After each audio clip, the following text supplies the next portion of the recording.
Bem-vindos a mais um MBcast, eu sou Mili Barranco, a sua host. Estamos na segunda temporada desse podcast que eu amo fazer. E hoje eu tenho um recado especial para um parceiro que está oferecendo esse episódio, que é a Oliver Negócios Imobiliários. A doutora Rosângela Campos, já com mais de 20 anos de experiência no mercado imobiliário, na assessoria jurídica, tanto empresarial quanto imobiliária, se uniu a Rosana Rabelo, gente, aquela mulher maravilhosa que há mais de 25 anos atua aqui no mercado de atacado. E estão agora especializadas em buscar o ponto ideal para você desenvolver o seu negócio aqui no Brás, Bom Retiro e toda essa região aqui para você desenvolver a sua marca, fazer crescer o seu negócio. Então, saber qual é o ponto ideal para o seu tipo de produto, para o público que você quer atingir, tem que ter uma assessoria imobiliária de qualidade. E vocês podem contar com a Oliver para isso. Obrigada, meninas, por estarem aqui conosco. E vamos agora falar da nossa convidada, que eu conheço há muitos anos. Muitos anos. Gente, eu tô no Brás há 25 anos, ela tem o mesmo tempo de Brás, ela é mais nova que eu. Olha só que loucura. Estamos o mesmo tempo no Brás, mas acabamos nos encontrando só em torno de 2010, se eu não me engano. E o destino nos uniu com vários propósitos no decorrer dessa nossa carreira, inclusive a maternidade atípica. Estou falando da belíssima, competente, simpática Carol Viola. Boa tarde, gente. Ai, que prazer estar aqui. Uma parceria incrível de anos e a gente se encontrou em trabalhos diferentes, trabalhando Sim. no mesmo grupo, né? Sim. Quando inaugurou o Megapolo, em funções diferentes. Sim. E hoje eu tenho a honra de fazer parte da equipe dessa mulher incrível que eu sempre admirei. É uma honra estar aqui com você nesse propósito e continuar essa caminhada. Né? Exato. Nós tivemos vários reencontros, né, Carol? Exato. Durante todo esse tempo aí que a gente... Um pouquinho na Brascol, um pouquinho no Megapolo, um pouquinho na agência. Foram muitos momentos. Muitos momentos. Mas vou apresentar a Carol oficialmente para vocês entenderem como que vocês se reencontraram tantas vezes em tantas funções diferentes nesse decorrer, tá? Carol Viola, gente, é mãe atípica do Luiz Henrique, lindo, que tem paralisia cerebral. É a apresentadora dos shoppings Total Brás e New Mall, palestrante, graduada em comunicação e marketing, com tecnólogo em design de moda pelo Senai, formação em programação neurolinguística, com especialização em neurociência aplicado ao ambiente corporativo, profissional de vendas de muitos anos, treinadora comportamental da Motiva, que é uma empresa de desenvolvimento humano, e voluntária atuante na questão de inclusão social, e eu acompanho esse trabalho de perto. Olha que mulher multifacetada, incrível, super versátil, né, Carol? Você sempre foi se encaixando nos ambientes que você foi sendo colocada no decorrer da sua vida, porque as coisas foram acontecendo na sua vida e você foi abraçando cada uma dessas situações e se aprofundando, né? Por isso que você tem essa variedade, assim, de atuações e eu sempre fui muito curiosa, muito. Eu sempre quis aprender com profundidade por todas as áreas que eu passei. Sim. Então, eu comecei Aliás, meu primeiro emprego foi no McDonald's e com 3 meses eu já me tornei treinadora dentro do McDonald's com tão pouco tempo. E ali eu falei, não é só isso que eu quero. Eu acho que o McDonald's deu uma disciplina e uma organização, inclusive, quando a gente é adolescente, que a gente não tem tanta disciplina assim, o McDonald's foi fundamental para a gente aprender o processo dentro de uma organização. Sim. E aí eu tive a oportunidade de trabalhar numa indústria de jeans que ficava atrás da minha casa, que também tinha 3 lojas aqui na região do Brás. E aí eu vim trabalhar para o Brás, porque já não suportava mais esse trânsito de lá, de Pirituba para o Brás, essa transição. E aqui eu comecei a prestar mais atenção no processo de fabricação de todo o produto. E eu falei para o meu chefe, eu não quero escritório, eu quero saber mais profundamente de cada área. Então eu estagiei por todos os setores, e aí eu desenvolvi produto, eu trabalhei na área de modelagem, eu ajudava a arrematar, eu ajudava a embalar, eu ia atender se a vendedora faltava. Então acho que essa curiosidade faz com que a gente se desenvolve e vai se adaptando aos ambientes. Sim. Você sempre teve essa personalidade de multifacetada, né? De estar atuando em várias pontos diferentes. Ser flexível, você consegue, além do aprendizado, né, que a gente traz para a vida, porque às vezes naquele momento pode ser que não sirva para a sua vida, mas em algum momento específico aquilo vai ser útil. Né? Hoje eu consigo atuar em várias outras áreas por toda a vivência que eu tive em vários lugares. Então a gente consegue armazenar, porque o conhecimento não ocupa lugar, não é verdade? Não, então tudo que a gente contrário. estuda, tudo que a gente aprende, o nosso cérebro registra de uma forma intensa e a gente consegue acessar a qualquer momento da vida. Então, independente da área que você está atuando, algum aprendizado que você teve em outro momento, numa outra fase, você consegue resgata. Aplicar. Exatamente. Ai, que interessante. Não, eu sou super adepta, assim, de aprender novas coisas, né, em áreas diferentes, inclusive. E é interessante que minha equipe vira e mexe e pergunta, mas como é que você sabe fazer isso? Porque eu, como você, vim de base, né, trabalhei como assistente de marketing naquele momento em que o assistente de marketing fazia absolutamente tudo no departamento, né? Não era separado e segmentado como hoje é, que um só faz texto, um só edita vídeo, não. Naquela época você tinha que fazer tudo. Era evento, era acompanhar a produção fotográfica, edição de vídeo. Exatamente, tudo, tinha que fazer tudo. Então, quando você efetivamente aplica as coisas, né? Exato. Executa as coisas, você também tem um armazenamento daquele aprendizado de forma mais intensa, né? Exato. Do que só, por exemplo, estudar. Exatamente. Você aprende de forma técnica, mas na execução você consegue internalizar 2 vezes mais. Ah, entendi. Então, quando a gente está com um pensamento, quando a gente escreve, a gente está replicando 2 vezes. Porque a gente está com o pensamento no cérebro, está escrevendo, está relendo aquilo que você pensou. Então, você automaticamente armazena 2 vezes mais no seu cérebro e é uma forma de você armazenar mais intensamente e jogar o conhecimento lá no inconsciente. Então, isso é bacana. Você acredita que eu assisti um vídeo ontem? E é um vídeo de um cara, tipo, sabe aqueles vídeos antigos que o cara deu uma palestra, sei lá, enquanto alguém filmou e voltou a viralizar? Que ele falava exatamente isso. E eu lembrei de você na hora, porque ontem ou anteontem você estava fazendo os stories escrevendo, fazendo roteiro. Sim. E escrevendo num caderno. E você falou, eu sou do tempo da escrita. E ele era um neurocientista também, ele falava exatamente o seguinte. Qual é a forma certa de estudar? Ele fala, um pouco, todos os dias, escrevendo. Exatamente. Porque você escrever é diferente, a absorção da informação, a gravação dessa informação no cérebro, ela é muito mais efetiva do que no digitar. Porque quando você escreve, o cérebro vai associando letra a letra o que você está efetivamente escrevendo. E no teclado ele não tem essa mesma conexão. Uma questão científica mesmo. Exato, porque o seu cérebro tem multi-olhares, né? Automaticamente você tem que olhar, registrar o espaçamento das letras, onde você tem que teclar, a tela do computador. São muitas informações que você está processando. Exatamente, então você tem que ter o olhar. Exato. Ai, que loucura. Então, quando você está com papel e caneta, é o seu cérebro e aquilo que você está prescrevendo. E automaticamente você está relendo. Você escreveu a palavra, você já releu. E aí, quando você está na segunda linha, o seu olho, por esse olhar dinâmico que a gente consegue bater o olho e perceber mais coisas ao redor. Então, na letra, a gente consegue ler a linha de cima, de baixo, e o olho automaticamente, sem a gente querer, ele vai recebendo essas informações. A parte occipital do cérebro, que é a parte da visão, é a que primeiro recebe as informações de tudo que a gente vê à nossa volta. Então, primeiro ela vê, para depois a gente sentir. Então, isso que é bacana. Então, quando você vê uma imagem, primeiro você recebe o impacto daquilo. Depois você vai sentir o que aquilo quer representar. Então, por isso tá ligado em todas as áreas da vida, seja empresarial, da moda, em qualquer área. Tudo, o olhar primeiro recebe a informação para depois o cérebro processar tudo que aquilo quer transmitir. Maravilhoso. E você acha que esse seu conhecimento todo nessa questão de neurolinguística, neurociência, te ajuda hoje no desenvolvimento da sua profissão que você atua hoje como produtora de conteúdo, apresentadora? Acredito que sim, porque primeiro a gente vai estudar. Eu fui estudar neurociência, a programação neurolinguística, para me organizar emocionalmente, ressignificar sentimentos, marcos ruins que a gente tem na vida. A gente passa uma vida carregando emoções negativas, às vezes até de professores, de família. Isso foi antes ou depois do nascimento do Luiz Henrique? Foi antes.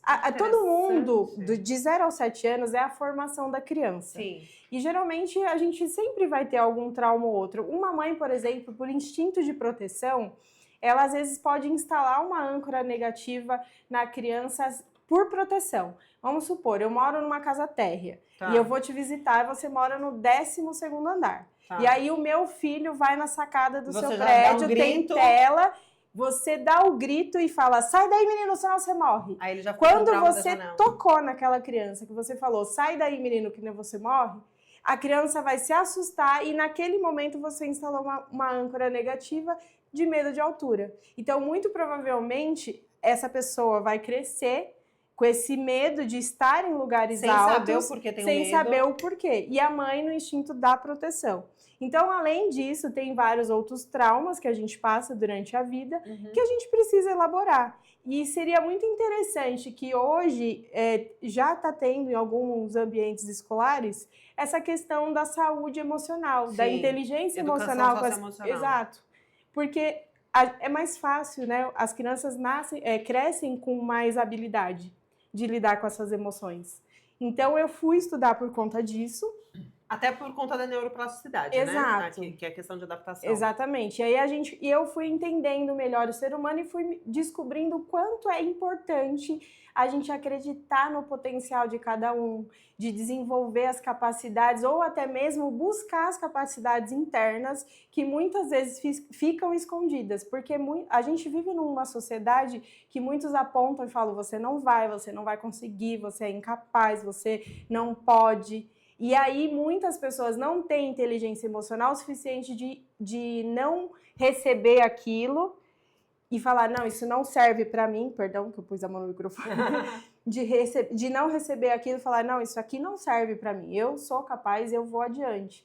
Muitos recebem e ficam estagnados. São as crenças limitantes que a gente desenvolve. Então, por a PNL, a neurociência, ela consegue trabalhar essas questões, né, mais internamente, não trabalhando saúde psicológica, mas sim comportamentos, e aí consegue se ultrapassar essas barreiras, ressignificando esses sentimentos e sensações. Então, até mesmo na área de vendas, porque venda é comportamento, é relacionamento. Então, quando você entende um pouco mais sobre o comportamento humano, você consegue gerar mais conexão, você consegue fazer... ter uma conversa mais assertiva ou fazer palavras chaves que façam com que aquela pessoa se interesse por aquilo que você está mostrando ou até mesmo na apresentação do produto. Então, isso tudo me ajudou a desenvolver e você usa palavras-chave como gatilhos para você ter um bom desenvolvimento em várias áreas. Interessante. Maravilhoso, gente. Como eu gosto de conversar com gente inteligente. Eu adoro neurociência, gente.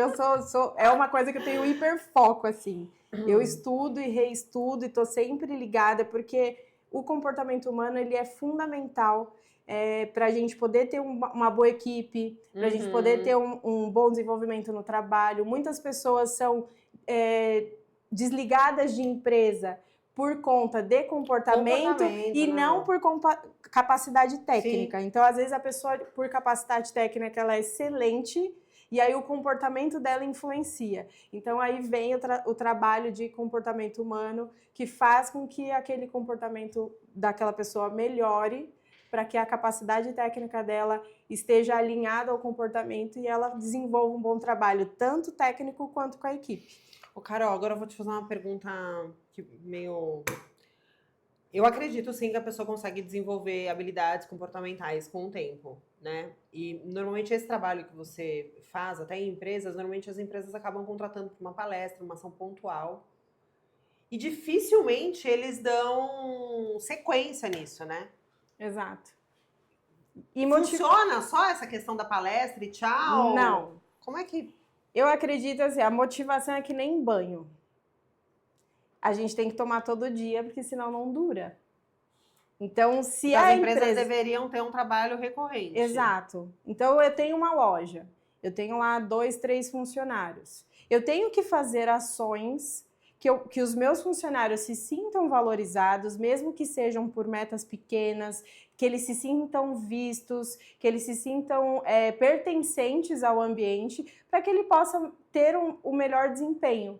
Muitas vezes, as empresas veem o funcionário só como um número. Sim. E é uma integração. Sem empresa não tem funcionário, sem funcionário também não tem empresa. Então, é um caminho que tem que ser juntos. E se a empresa não tem esse olhar de trabalhar essa questão de motivação, de estar presente, de valorizar o colaborador, de dar oportunidade de vivência. A gente vem de uma época onde os shoppings aqui faziam grandes eventos, dando oportunidade de conhecimento. O conhecimento também é uma forma de valorizar. Sim. Né, o colaborador. É que hoje ainda há uma dificuldade das pessoas falarem, poxa, vou tirar do meu tempo para estar ali para uma palestra, para um treinamento, mas vale a pena, porque naquele momento pode ser que falar assim, talvez eu não vou usar esse conteúdo, mas mais para frente, em alguma outra função que você vai executar, ele vai ser importante. Sim. Então, é importante que as empresas façam continuamente. Não, é lógico que não seja cansativo, mas de tempo em tempo, vem cá, vamos fazer tal curso, vamos aproveitar tal técnica, o que está faltando? Faz uma análise do ponto A para o ponto B, o que já melhorou, o que precisa ser melhorado. Ainda tem muita coisa que a região aqui poderia estar melhor, e principalmente em relação a atendimento e comunicação, que às vezes perde venda, perde oportunidade de negócio, por conta de coisinhas tão minuciosas que poderiam ser sanadas, às vezes, com pequenos treinamentos periódicos, que as empresas, às vezes, não dão valor. Eu acho que tem 2 pontos aí, né? Tem 2 questões. Uma que é a questão da empresa entender que ela precisa investir nos próprios talentos, sem medo de perdê-los, né? Porque enquanto a pessoa estiver com ela tem que estar fazendo um trabalho bom. E outra coisa também é a disposição do funcionário, do colaborador em se melhorar, né? Hoje o que acontece? A gente vê muita característica da nova geração, que é muito imediatista por conta de resultado de ser nativo digital, de ter tudo muito rápido, né? Ter tudo muito de mão beijada. Sim. E de não querer, de achar que, né, vai viralizar na internet e ficar milionário, não vai precisar construir uma carreira como, né, nós passamos de, tipo, começar a trabalhar na base, ir crescendo e ganhando sua posição. Eles não esperam mais isso. Então, quando você fala do cara ficar depois do horário do trabalho, por exemplo, para participar de um treinamento, ou ele fica, mas o que eu vou ganhar com isso, né? Então, acho que são 2 coisas. A empresa ter essa consciência de aplicar e o funcionário ter essa predisposição a se transformar, a agregar conhecimento, a querer ser uma pessoa diferente. Exato. Né? Então, vale a pena, às vezes, a empresa olhar quem é o colaborador que realmente está ali porque gosta, porque tem a paixão pela profissão, porque a gente tem muitas vendedoras que estão aqui há quantos anos? Caminhando pelo shopping aqui, a gente encontra tantas outras vendedoras que estão aqui há tanto tempo quanto nós, que estamos há 25 anos aqui no Brás, que trabalham por paixão pela venda. Então, são essas pessoas. Perceber o talento naquela pessoa, investe no talento dentro da empresa, seja na venda, seja dentro de uma fábrica, por exemplo. Tem o cara que trabalha só no estoque, mas ele tem habilidade de comunicação, tem potencial para desenvolver, para ele ser um vendedor, por exemplo, dá capacitação para ele. Investe nos talentos internos, como você falou. Tem muitas pessoas que têm vontade de crescer. Então, por que às vezes buscar fora, se dentro às vezes a gente olhar com um olhar minucioso? Pessoas que estão com vontade, né? Exato. E aí dá para você investir nesses talentos e fazer com que a equipe cresça, né? Essa semana mesmo, acho que foi anteontem, encontrei uma... Hoje ela é dona de loja, mas ela trabalha com vendas no Brás há mais de 30 anos, sempre foi vendedora e hoje ela tem a marca dela. E ela falava, Mili, eu amo vender. Eu amo vender. Amo, ela trabalha com representação também, enfim. E ela falava exatamente com essa paixão, e existe isso, né? Existe. Como também existem as pessoas que estão aqui de forma transitória, do tipo assim, não tenho emprego, vou arrumar qualquer coisa. Exato. E aí, realmente, essas pessoas que não querem ou que estão por um tempo... Eu, enquanto líder, não indico a pessoa... Eu indico o cara demitir, inclusive, buscar uma pessoa que queira se desenvolver. Exato. né? Que tenha paixão por Que isso, tenha- ou minimamente uma boa comunicação, porque também não Exatamente. adianta você pegar alguém que esteja tão engessado, porque ele não vai desenvolver. Exatamente. Ele não vai conseguir, quando ele é tímido, por exemplo, uma pessoa totalmente tímida, que é introspectiva, ela não pode jamais estar à frente de uma loja para um bom atendimento. Sim. Ela não vai conseguir gerar e nem muito menos bater uma meta de vendas com o perfil que ela tem. No máximo é uma operadora de caixa. No máximo, porque há uma dificuldade de comunicação. Então, é o que você falou, selecionar bem, começa por aí. A gente, para ter uma boa equipe, a gente precisa ter um olhar de um RH com mais delicadeza, com mais minuciosidade, para a gente poder realmente reter o talento que a gente precisa para Sim. fazer uma boa gestão empresarial. Sim. Ô, Carol, me fala uma coisa agora, mudando um pouco de assunto, né? Na verdade, seguindo essa linha do tempo, porque essa sua atuação na parte de treinamento era uma coisa que você atuava de forma bem constante, né? Era o seu dia a dia, na verdade. Sim. Participei de algumas palestras, inclusive suas, com a Adelino junto e tal. E aí, em dado momento da sua vida, você se viu mãe, até o momento do parto, uma mãe típica, Sim. certo? E aí, pós-parto, se tornou uma mãe atípica. E aí, o seu mundo virou de cabeça para baixo. Porque a gente faz um planejamento, né? Sim. Que é nosso, não é de Deus. E aí, na hora do nascimento, o Luiz Henrique entrou em sofrimento fetal, quase morreu na hora do nascimento, foi reanimado, ficou lá 97 dias da UTI, correndo risco ainda de vida, saiu com muitos desafios e uma maternidade inesperada, eu completamente perdida, com um caminho, eu falava, meu Deus, o que eu tenho que fazer agora? Eu sabia que eu tinha que dar o meu melhor, inclusive dentro da própria UTI, enquanto ele estava lá correndo risco de vida em uma semana, eu falei para Deus que eu não queria estar ali velando o meu filho vivo. Porque difícil, né? era exatamente isso que a gente fazia. Eu chegava ali, ficava olhando ele na incubadora, e eu falava assim, meu Deus, eu não posso estar aqui com essa energia. E eu desci na capela do Santa Joana e falei, Deus, eu preciso mudar minha frequência energética. Meu filho não merece. Ele não vai melhorar se eu chegar lá dessa forma. Sim. E aí Deus disse para mim, vai lá e dê o sopro da vida. E dali por diante eu entrava ali sorrindo, feliz, como eu sou em todos os lugares. Sim. E eu saía dali, quando eu não estava bem, eu ia ter o meu momento de tristeza, de angústia, longe. Então, perto dele, eu só levava o meu melhor. E eu percebi que o amor e essa minha energia positiva era o que fazia com que o Luiz Henrique melhorasse um pouquinho a cada dia. E é o que acontece ainda nos dias de hoje. E a gente vai se perdendo como mulher, como mãe, né? Porque a gente foca totalmente na criança, que é o nosso sonho. Era meu sonho ser mãe, né? Eu já desejava isso. O Luiz Henrique já foi uma criança desejada. E aí eu fiquei, meu Deus, e agora? O que eu faço? E aí eu fui me redescobrindo, fui pesquisando. Foi na maternidade que eu me descobri como influenciadora digital, como uma nova mulher, como me cuidar melhor, porque eu percebi que se eu não estivesse bem o suficiente, o Luiz Henrique não estaria bem. Então eu fui pesquisando outras possibilidades de trabalho e a internet foi se fortalecendo, foi trazendo também oportunidade de mercado para quem não poderia estar presente, porque as empresas hoje não dão oportunidade para as mulheres que têm filhos, principalmente com deficiência. Sim. Mãe já é difícil. Já é difícil. Tendo um filho com deficiência, que você tem que se ausentar, que você tem que estar longe, que você tem que sair tantos dias da semana para você acompanhar o filho para terapia. Eles não querem. E muitas vezes essas mulheres vão ser mais produtivas do que uma pessoa que não tem ocupação.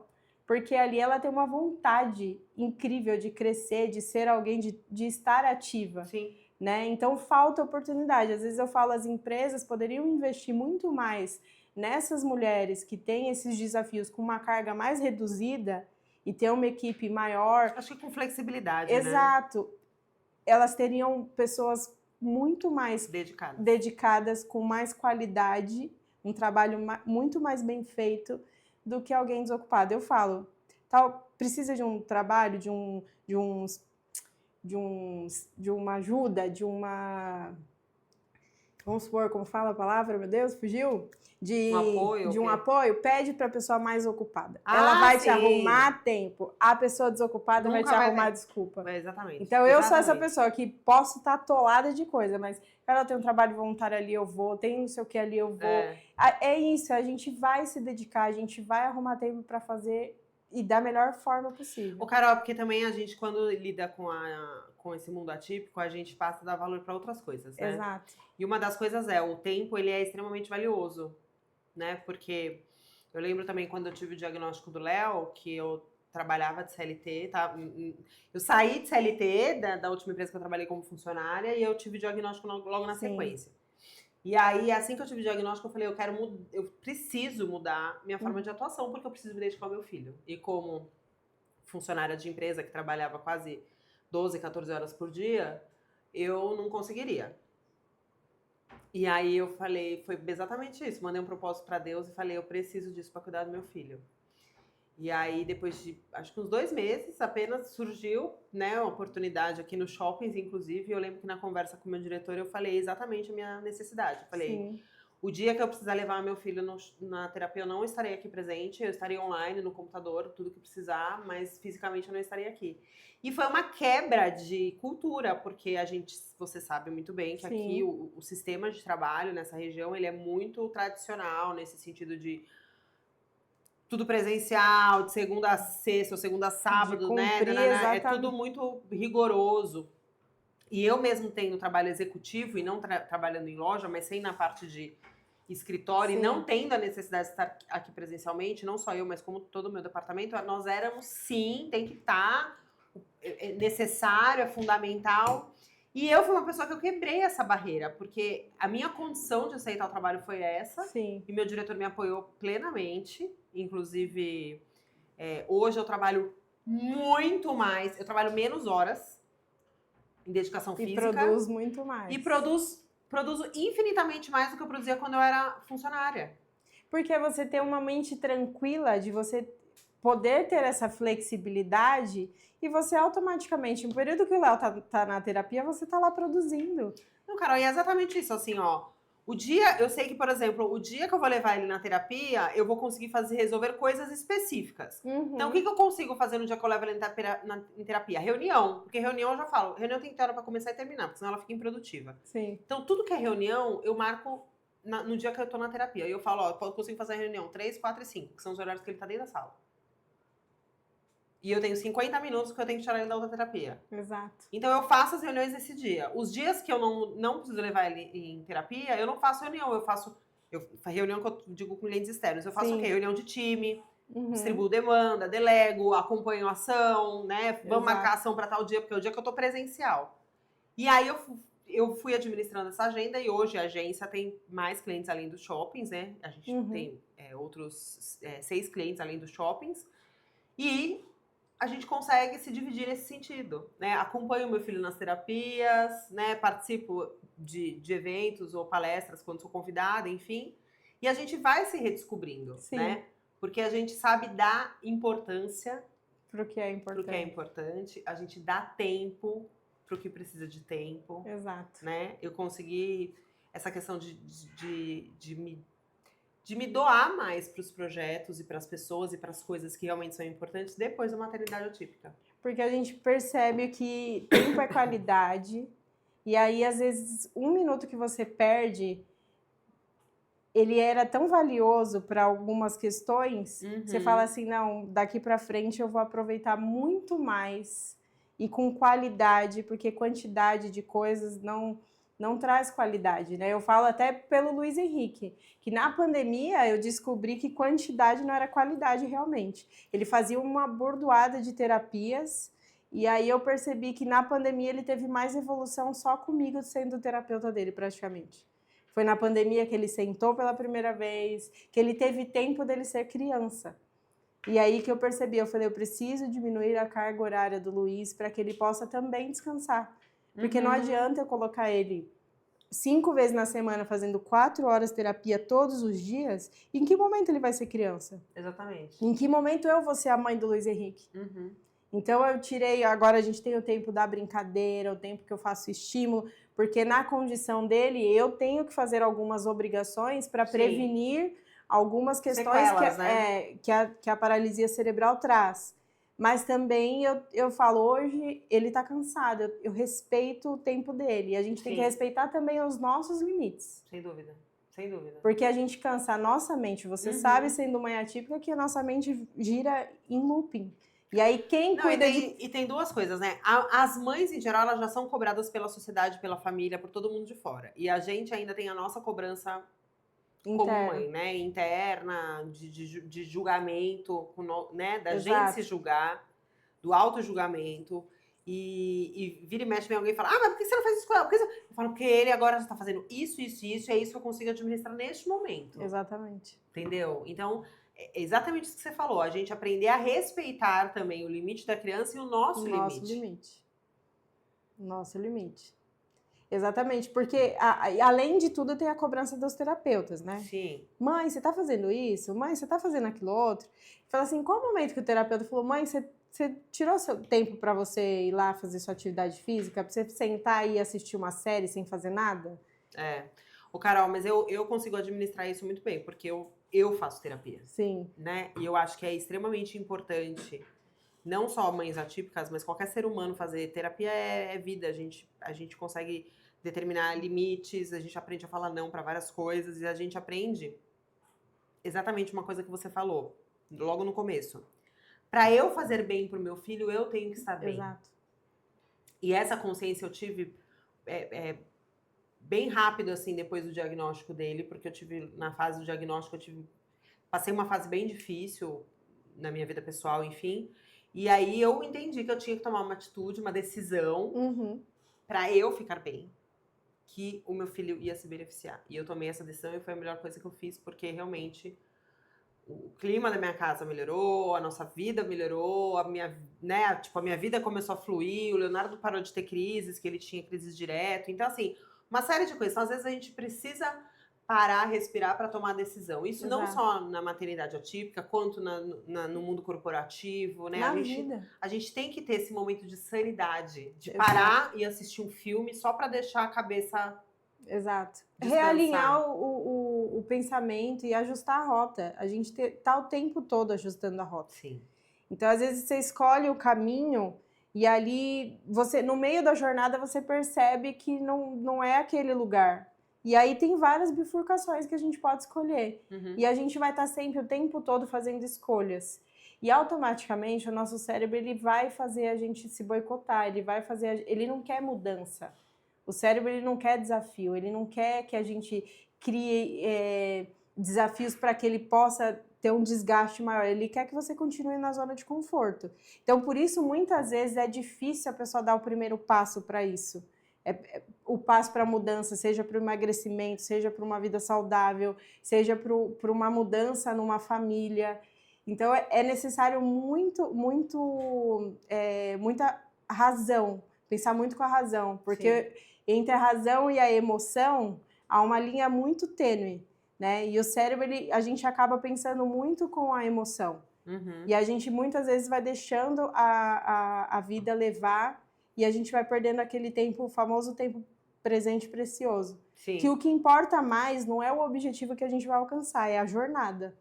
Quando a gente entende que é a jornada o mais importante, que são os pequenos passos que a gente dá e não o objetivo final, aí sim você consegue prestar mais atenção, que o caminho é o mais importante, é onde você tem que estar feliz.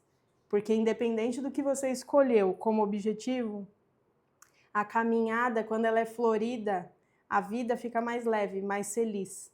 E é no aqui e agora que a gente tem que escolher ser feliz, Sim. não lá quando você alcançar, comprei meu carro. Então, só quando você comprar seu carro você vai ser feliz? E toda essa trajetória que você percorreu, você não vai comemorar cada conquista?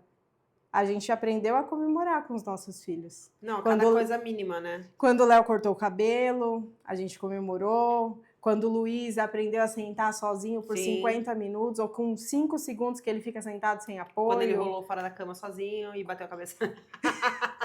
Quebrou o dente, engatinhando com 12 anos.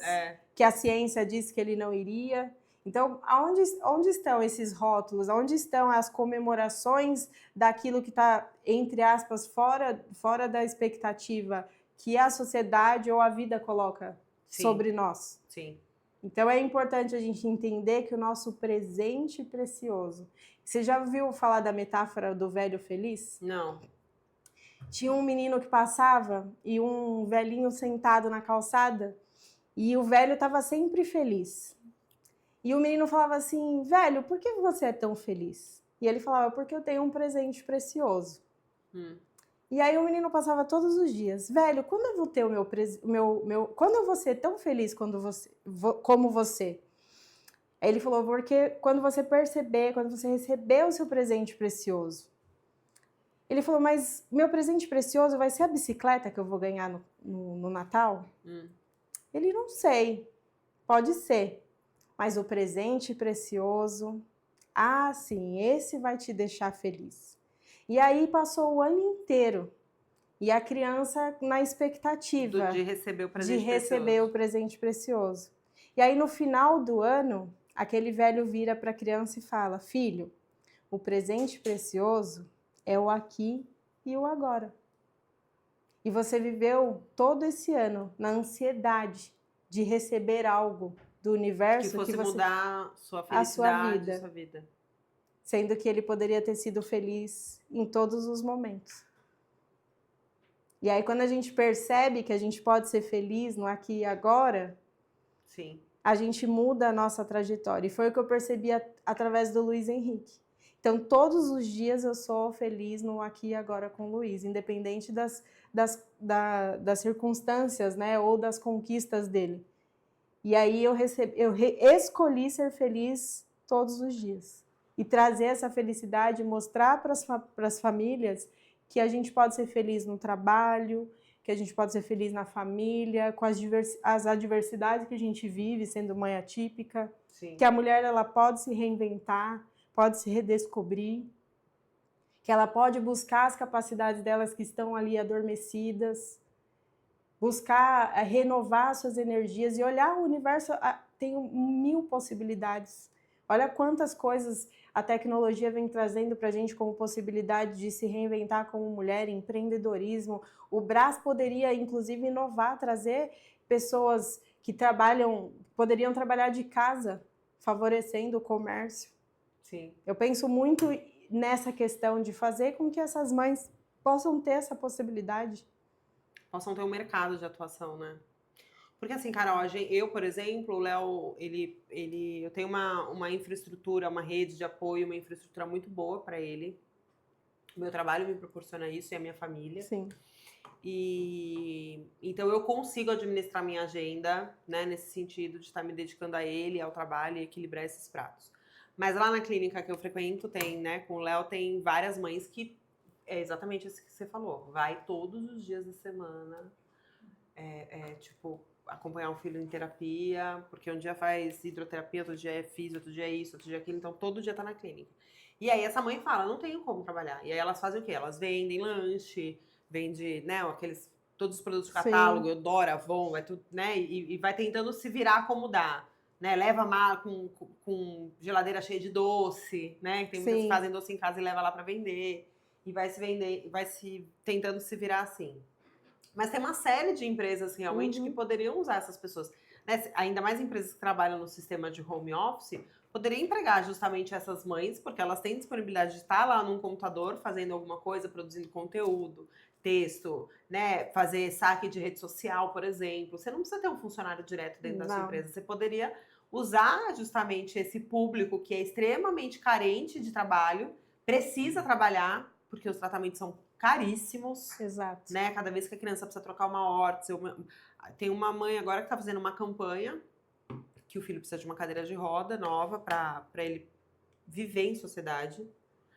É 30 mil reais a vaquinha, entendeu? Não é coisa de tipo de 5 mil, 3 mil. Não, é 30 pau. Eu sei porque a gente vive essa realidade. Entendeu? E aí essa mãe tá fazendo uma vaquinha online, que já tá um mês rodando, já conseguiu um pouco mais da metade do dinheiro, mas, gente, é suado, entendeu? E não é só isso, porque ela tá fazendo a vaquinha pra cadeira. Mas aí é medicamento, é alimentação, é deslocamento, tem todo uma vida por trás desse equipamento, e que é só esse, porque tem vários outros, principalmente quem tem mobilidade reduzida sofre muito mais. com essas Sim. questões, Sim. e que a gente não tem ajuda nenhuma do governo. Então, por que as empresas não pensam nesse público que tem essa carência de trabalho e que talvez poderia trazer um potencial tão incrível de dedicação que daria um resultado incrível para várias empresas? Sim. Né? Às vezes responder na rede social, quantas pessoas ficam sem respostas em direct de empresas, que essas mulheres que estão em casa poderiam trabalhar home office e tá ali, olá, tudo bem, estamos aqui para te atender, fazer uma demanda direct aí do direct para dentro da empresa, para a organização, para o departamento de vendas. Sim. Tem várias oportunidades que eles poderiam utilizar e desenvolver justamente para esse público. Sim. Mas a gente vai alcançar ainda esse objetivo, porque eu acredito muito que há um mercado grande, que a gente pode movimentar e, inclusive, implementar pessoas com deficiência no ambiente de trabalho. A gente fez uma ação aqui no shopping que foi linda. Eu vi, acompanhei. E você sabe, Carol, que eu achei muito legal porque não foi uma iniciativa minha, né? Sim. Porque eu poderia puxar sardinha para minha comunidade. Foi uma exigência do meu diretor, porque toda vez que eu quero fazer ação, ele fala, lá vem ela tirar meu dinheiro. E aí eu venho lá com a ação montada, falo o que eu quero fazer, o que eu quero não sei o que. Ele falou, não vai contratar aqueles promotores bonitões lá, porque aqui como um shopping de moda, um público majoritariamente feminino, a gente sempre contrata modelos masculinos, né, altos, enfim, que é o que chama atenção. E ele falou, não vai contratar os bonitões.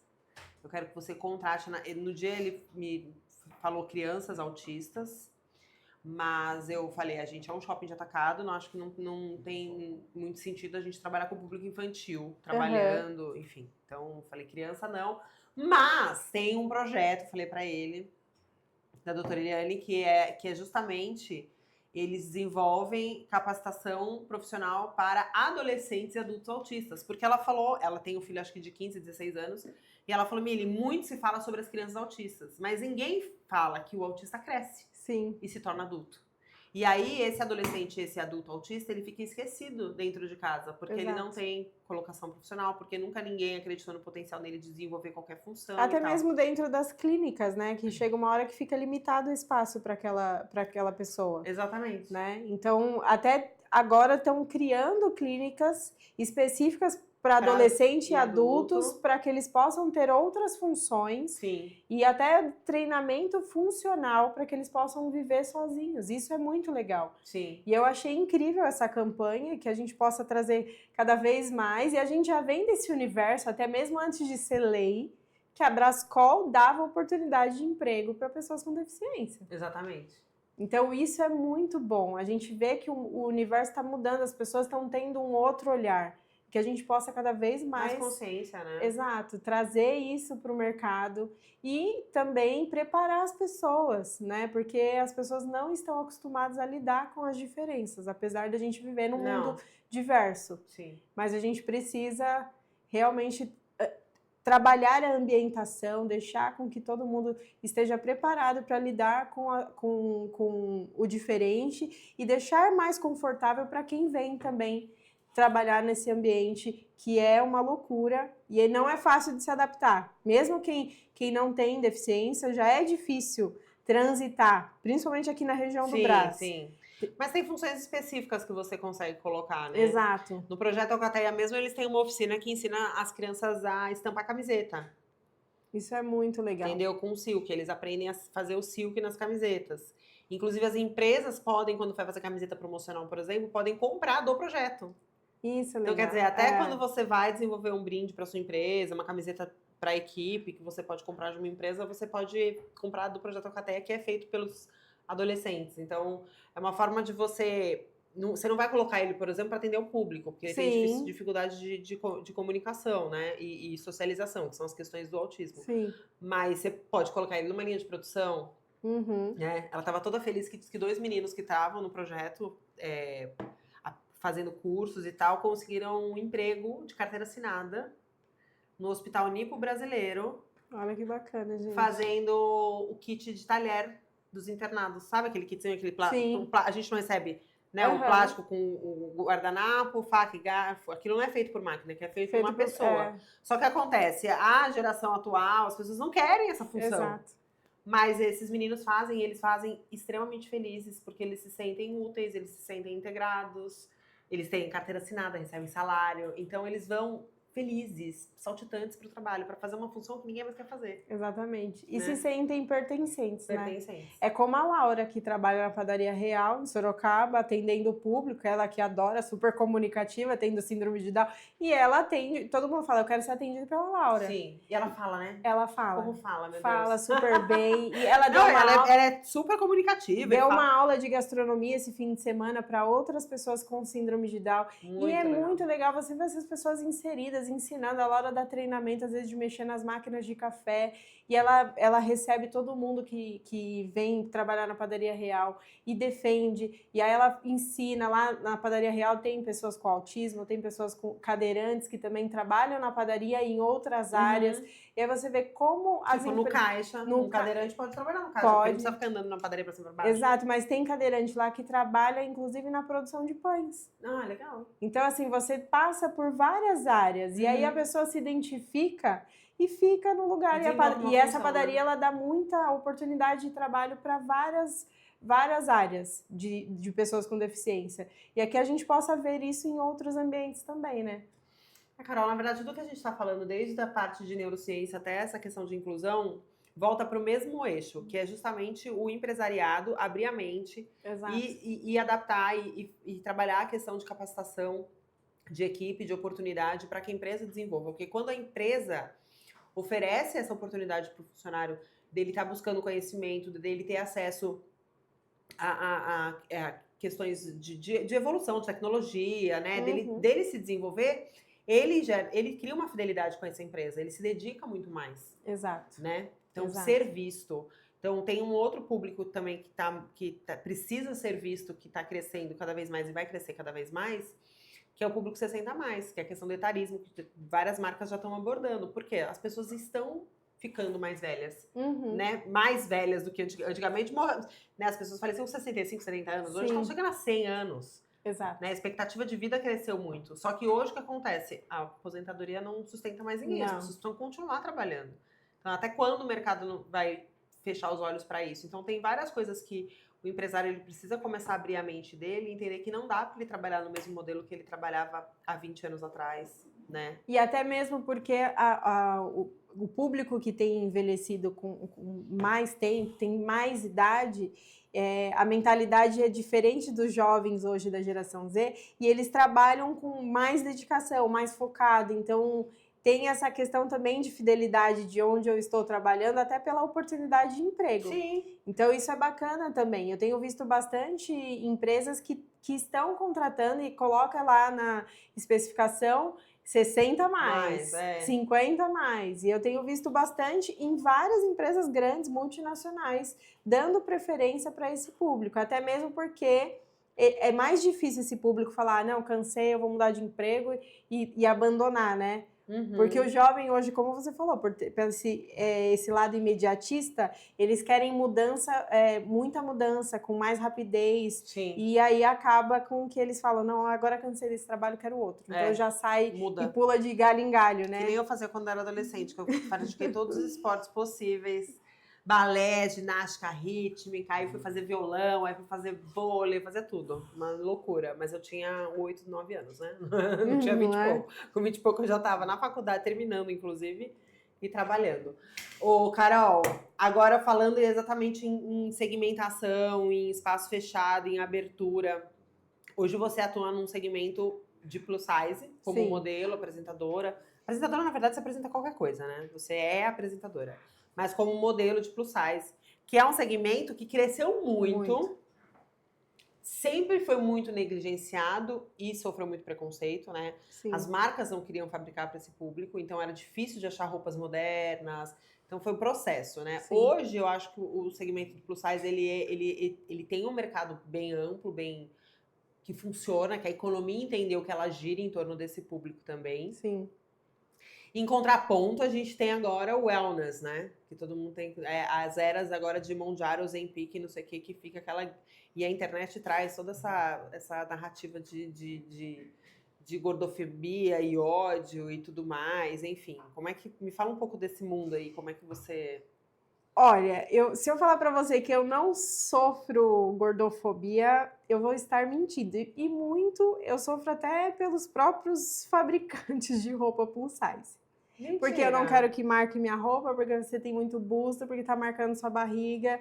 E muitas modelos plus size estão fazendo lipo, estão tomando Mounjaro, estão... Então, tá... E aí, como é que ele vai vender a roupa dele? Porque eles não têm a consciência de que o consumidor final dele não vai ter lipo, ele não vai direto para academia, ele não vai ter a barriga chapada. O consumidor, se a gente olhar o público plus size de verdade, que está na rua, que consome a mercadoria plus, ele vai ter um corpo tradicional brasileiro, com barriga, com busto, com quadril, com perna.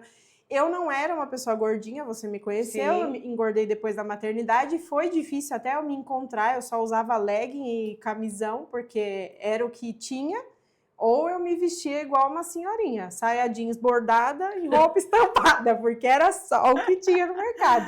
Com manguinha aqui, larguinha. Exato. Então chegou uma época que eu falei assim, não, gente, não dá mais para mim, o que eu vou fazer? E aí o mercado começou a mudar. Então hoje a gente já consegue ver um pouco mais de tendência da moda, não tudo, para o público plus. Porque também o consumidor final não tem a consciência de que a modelagem plus size vai mais tecido, o custo fica maior. Sim. Eles precisam pensar nisso. Não adianta querer que uma mercadoria para uma pessoa magra seja o mesmo valor de uma mercadoria para uma pessoa gordinha, né? Há uma discrepância aí matematicamente não tem fecha, sentido, né? Não, a conta não fecha, mas ainda as pessoas não têm essa consciência. Então, assim, mudou muito o mercado? Mudou. Mas não é para todo mundo. Por exemplo, o Mounjaro. Eu acredito que é para um público específico, né? Nem todo mundo gosta de academia. Eu acho que eu não faço apologia a continuar a obesidade, a continuar gorda. Eu sei os malefícios que a obesidade traz, né? Questão de coluna, joelho. Eu faço atividade física. Né? Exato. Eu faço atividade todos os dias, física. Não é fácil emagrecer, não tomo remédio. E pretendo ir no meu ritmo da forma que eu posso. Para se manter saudável. Exato. Sem neurose, sem pressão estética que a gente vê estampado aí na sociedade, nas mídias sociais. Porque na realidade não é isso, né? A gente não vive isso. Então eu acho que tem que se respeitar. Tem mercado para todo mundo. É um mercado que está crescendo. As pessoas não são... o brasileiro não é esguio, não é magrinho, né? A gente sabe que a maioria dos produtores de moda plus tem muito coreano que é mais magrinho, então o pensamento deles é diferente do nosso. Mas o brasileiro já tem uma modelagem mais ampla. Mais ampla, então você consegue ver mercadorias que vai até o tamanho 80 vestindo, porque existe esse nicho e é preciso fabricar para esse público também, né? Todo mundo veste. Então, assim, a gente precisa pensar que tem que ter uma mercadoria jovial, tem que ter uma mercadoria que veste a senhora, que tem que ter a mercadoria que veste o público que trabalha em escritório, que vai vestir, que vai para academia, porque tem pessoas gordinhas que fazem atividade física. E roupa fitness, que é a coisa mais difícil de você encontrar. Principalmente para quem é... Para plus size. Para plus size, exato. Para plus size. Dos 50 para cima é muito difícil. Eu que tenho busto grande, para achar top é um sacrifício. Então, por que não tem? Se tem nicho, por que não fabrica? Às vezes a pessoa não está vendendo porque ela não sabe fazer pesquisa de mercado. Porque ela não está pesquisando direito. Ou porque quem fabrica não está sabendo comunicar para chegar no público, exatamente. Né? Exatamente, porque consome. E eu vejo todos os dias. Ah, mas só tem até o tamanho 50? Eu gostaria de tal tamanho. Então, por que não faz uma pesquisa de fato, de campo? Sim. Não adianta você fabricar por fabricar. Eu sei que tem muitas mercadorias bacanas, modelagens legais, mas precisa ir fazer uma pesquisa maior porque esse público é um público carente, é um público que compra sem dó, que vai buscar essa mercadoria, que vai comprar, que vai se vestir, quer se sentir bem, quer se sentir bonita. Sim. Então, tem que fazer essa pesquisa e tem que estar mais, fazer uma comunicação mais assertiva para realmente alcançar esse público. Eu falo que todo lugar tem uma gordinha. Os consumidores, os lojistas que compram no atacado, na sua própria cidade. Ah, mas eu não vendo plus size. Eu falei, mas no seu bairro não tem uma gordinha lá não? Procurando uma mercadoria bacana para vestir? Pensando no multimarca, caberia, né? Caberia, exatamente. Então, sempre tem. Você não precisa levar metade do seu estoque de plus size. Leva uma peça ou outra, algo específico, de três estilos diferentes, um casual, um comfy, um mais social. Vai adaptando, vai comunicando isso ao seu redor, no ambiente onde você está, na cidade onde você está, que eu tenho certeza absoluta que esse público chega. Eu acredito em todas as estratégias. Eu acredito em lojas segmentadas e eu acredito em lojas pluralizadas, né? Sim. Que tenha de tudo um pouco, no esquema meio magazine e tal. E eu acho que dá para transformar isso no ponto de venda, dá para você transformar numa experiência legal. É só realmente o empresário abrir a mente para que esse mercado existe, né? Existe. Você apoiando ou não, gostando ou não, ele existe. E falando em negócio, é negócio, né, gente? É negócio, exato. Então, é negócio. Não, é um absurdo eu ouvir que um fabricante de moda plus size reclama do... Eu já sofri muito. E aí tem alguns que eu já não atendo mais. Hoje eu consigo demitir o cliente. Eu falo, ai, que delícia, não gente. te atendo mais, querido. Muito obrigada pela parte que me toca. Mas é tão bom demitir cliente, né? Eu falo, não atendo. Porque assim, se você vende um produto e não acredita nesse produto... Você não vai vender. Ponto 1. Exato. Então, assim, eu sou uma pessoa que, como eu tenho a formação em tecnólogo, em design de moda, eu gosto de produção de produto, eu sempre dou dica, ó, melhora aqui, a modelagem tá ruim ali, o braço aqui, precisa soltar um pouco mais a manga, as gordinhas geralmente têm o braço mais fortinho, o busto maior, não coloque bojo, porque quem é plus size geralmente marca, tem... Né? Exato. E aí eu vou dando dicas, né? Há quem segue, quem tá aberto, né? para receber esse feedback, e há quem não esteja. Quem não está, vai ficar parado no mercado. E muitas vezes com a mercadoria encalhada lá. E muitos falam, Carol, obrigada, eu fiz aquilo que você falou, a mercadoria foi toda. Então é isso que você tem que perceber. E as pessoas não querem feedback. Né? Eu não sei qual é o medo, porque o feedback ele é importante para o crescimento, seja o positivo ou o feedback negativo. Mas para quem tá interessado no desenvolvimento, né? A gente volta naquele assunto da neurociência, né? Tipo, de você investir tempo em desenvolver a pessoa. Se a pessoa não tá afim... Porque não adianta você sair fabricando desenfreadamente sem pesquisa e sem ter retorno aí do que você está fabricando, se você está sendo assertivo ou não. Sim. Então não adianta você reclamar do mercado se a sua atitude continua a mesma. É aquilo que a gente fala até na PNL. Se você quer um resultado diferente, faça coisas diferentes, tenha atitudes diferentes. Sem dúvida. Então se você sentar no computador e só replicar todo ano a mesma coisa, a mesma modelagem, ou só de estampas diferentes e cores diferentes, sem você saber o que de fato está vendendo, ou quais as tendências, ou no minimamente colocar uma tendência ou outra dentro da modelagem, principalmente no plus size, que é mais difícil, como é que você vai sair na frente do mercado? Tem bastante loja que se especializou no público jovial, mais festa. Sim. Então, ok, bacana. Tem também o público, a loja que fabrica hoje mais o público que trabalha em escritório. E tem a lógica que vende um pouco de tudo. Tem que definir também. Estratégia. Aí a gente vai na parte de branding, de persona, de, né, enfim, posicionamento de marca, que é todo aquele trabalho. Que é um combo, né? Exatamente. Que não adianta você trabalhar uma parte e não trabalhar outra. Mas falta muito isso, né, Mili, no mercado. A gente percebe que as empresas ainda estão engessadas e que eles querem as coisas mastigadas. A internet não vai trazer tudo, gente, infelizmente.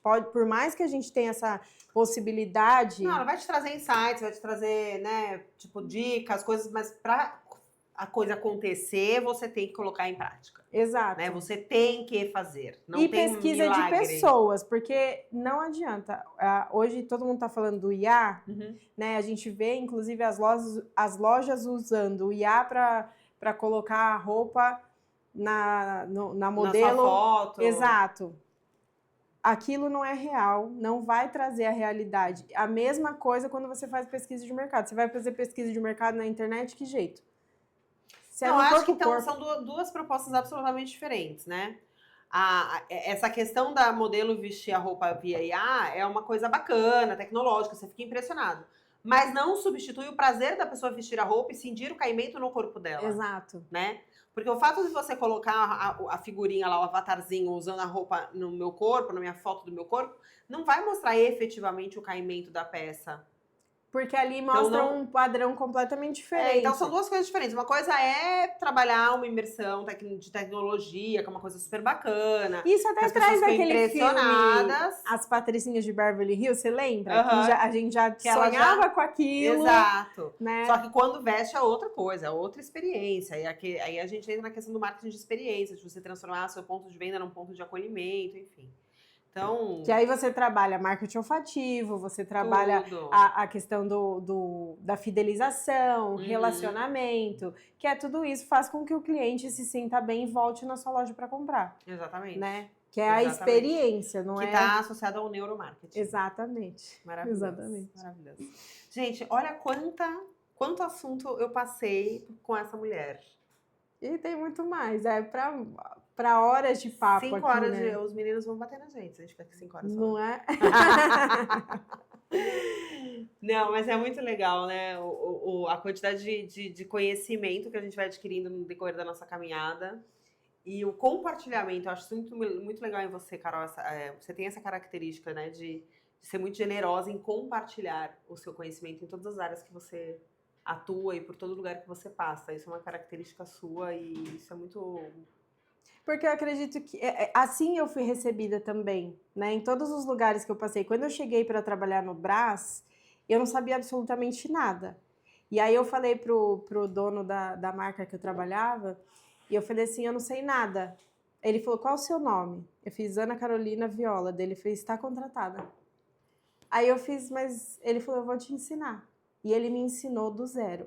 Então, eu comecei fazendo arquivo, e do arquivo eu me tornei gerente de loja, mas eu aprendi tudo sobre tecido, lavanderia, produção, desenvolvi várias peças, desenhei, eu gostava de desenhar, a internet ainda estava engatinhando naquela época, e a gente pegava uma referência ou outra porque era jeans, eu pegava uma referência ou outra de informações e montava ali, ele falava, não, esse modelo tá legal, fabricou, vendia tudo. Não, e sempre com a humildade de falar, não sei e vou aprender, né? Exato. Isso é muito legal. Então, eu acho que a maioria das pessoas que passaram pela minha vida falou, não, peraí que eu vou te ensinar. Então, da mesma forma, ninguém passa nessa vida sabendo tudo, sempre vai passar aprendendo e ensinando, aprendendo e ensinando. E é assim que eu também quero continuar essa caminhada. Porque ninguém é mestre a vida inteira, a gente é mestre e aprendiz. O tempo inteiro. A gente pode ser mestre em algumas coisas e aprendiz em outras, e vai ser assim o resto da vida. O resto da vida. E eu acho que esse ciclo é bacana. Né? Um encontro nunca só é um encontro. A gente sempre vai carregar um pouquinho do outro, e o outro sempre carrega um pouquinho da gente também. Exatamente. Muito bom. Maravilhosa. Nós somos. Gente, essa Carol Viola, essa mulher multifacetada, curiosa, né? Sempre disposta a aprender, generosa. Agradece. Não, você é grata, né? Pela vida. Eu vejo nas suas falas, em vários momentos, você agradece, mesmo nos momentos de dificuldade, você fala, não, mas eu aprendi. É difícil, né, a gente aceitar muitas vezes, mas acho que esse é o conceito mesmo. A gente entender que cada fase da nossa vida é um processo que a gente tem que aproveitar a jornada. Exatamente, é a jornada. Tudo é na jornada, gente. E eu acho que a gratidão, ela abre espaço para o novo. Eu sei, desde pequenininha, eu sempre fui muito melosa. Às vezes as pessoas não entendem. o porquê de... Carol, por que você é tão carinhosa? Eu não sei, gente, eu nasci assim. De verdade, eu sempre fui muito carinhosa, eu sou atenciosa com todo mundo. Eu sou a pessoa que liga, que manda mensagem, que vai estar atenta, que vai estar preocupada, que quer aprender, que quer ensinar, que quer acolher. E eu acho que isso faz a diferença no dia a dia. É quando você fala assim, ouve um feedback de alguém e fala, nossa, Carol, aquilo que você me falou fez a diferença na minha vida. Seja no ambiente profissional, quanto no ambiente familiar, social. Então, que é uma coisa só, né? A gente está aqui como profissional, mas nós temos nossas conexões emocionais, pessoais. Sim. Então, eu sou realmente, em todo lugar, a gente tem que ter essa gratidão, a gente tem que ter consciência de que na vida tudo é uma passagem, é oportunidade de aprendizado. A gente vai passar, a gente vai errar, a gente vai acertar e corrigir a rota para que a gente possa ter experiências e se desenvolver, né, como ser humano. Exato. Acho que é isso. Maravilhosa. Gente, essa foi Carol Viola, que está aqui no MBcast, segunda temporada.